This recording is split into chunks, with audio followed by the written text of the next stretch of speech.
by running us some zip ties.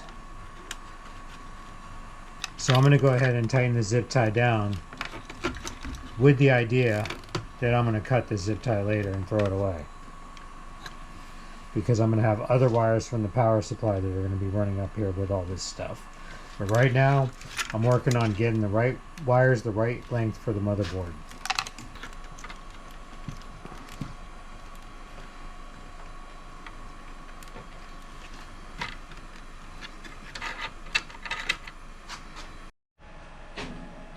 So when you wire these, I recommend starting with the stepper wires first, because they're the ones that are going to be around your heat sinks, and you really want to try to keep them away from the heat sink the best you can.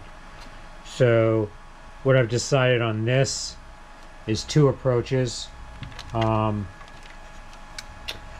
neat trick that you can see right here is I double backed on this wire. There's a tie down right here, so I can double it back and tie it down right there. That wire is a little bit too long, but not so long that I need to change the connector. So that wire comes from the top, comes down, doubles back in the corner, comes across here. There's another tie down right here, comes down, and that's this wire right here. There's going to be another wire, stepper wire. It's going to do the same thing. It comes down here, and it's going to have a new connector because it's got 18 inches at least. So the other 2 from the bottom, remember, I'm going to make that plate, and I'm going to have a little raised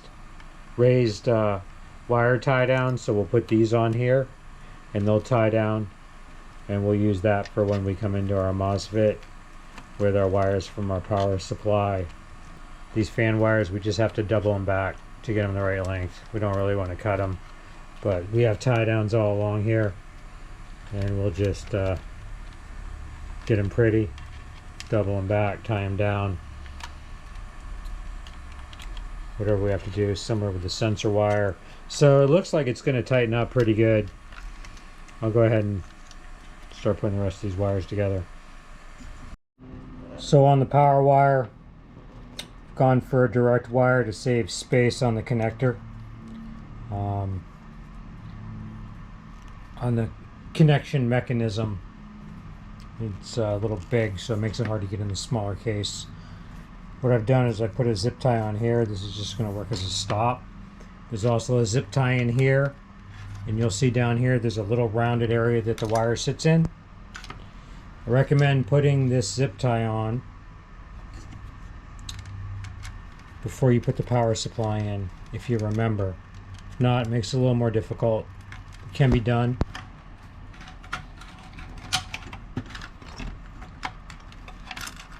The key to doing stuff like this, again, my handy little pick set. I used this pick, slid the zip tie through, and then I pulled it up with this. A little difficult. So I have it in past my stop, and I'm just going to tighten down my cord here. So I got my zip tie tight, and then I have my other one on there as a stop, and then this little cover will add a little bit more tension on the wire. It has a notched out cover I'll make them kind of tight. And okay, if you have to bet on me having patience, take the under.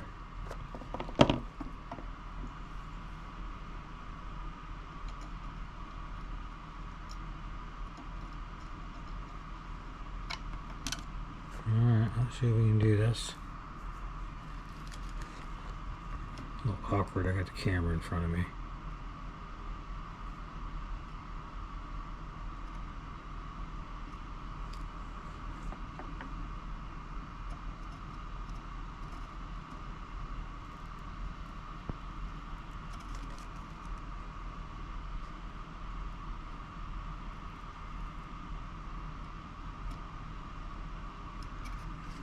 And that's for shits and grins.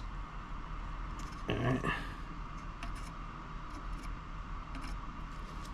Little trick I like to do with this cheap shrink wrap is we like to double it up.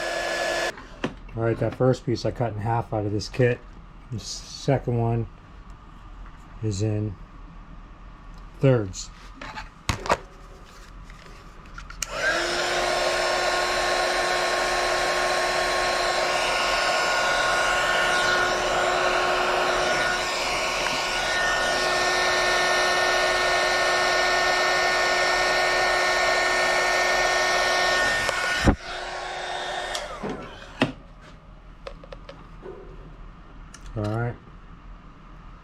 there's a pretty end for us. Probably just go ahead and start doing all of them.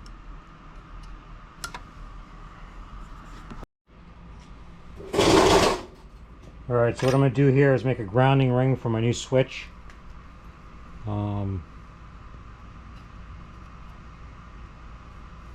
You can use a big screw eye, but if you don't have it, you can do this.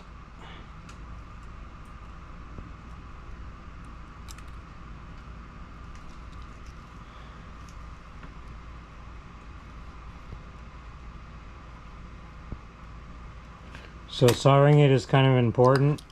That'll prevent it from being able to be pulled off. Doesn't have to be special. It's just to hold the ring. So the ring can't, if the switch gets loose, the ring can't unwind. Death trap. So what happens, you got high voltage running to this switch. Something happens inside it, it's energizing this. Alright? So it's sitting there. You walk up, you touch it, standing in a puddle of your own pee, and you're dead. So what this will do, this will run that to ground. It's going to cause a short circuit. It'll trip a breaker, safety, blow something up. Whatever it is, it's either going to start a fire or stop. Alright, when you solder it, careful not to make it smaller. You also want to make it so it doesn't get too thick anywhere. That's why you saw me grab it with the pliers. I think we're going to put it in just like this. So we're going to have to come back. I'm not going to tighten the screw down. We're going to have to come back and hook another wire to it.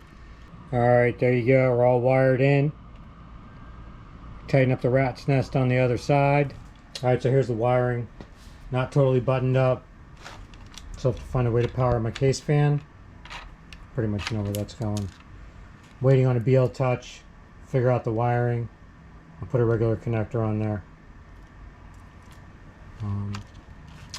Need to take my drivers off, set my jumpers.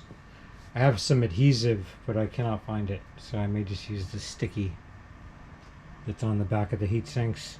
Yeah, looking good.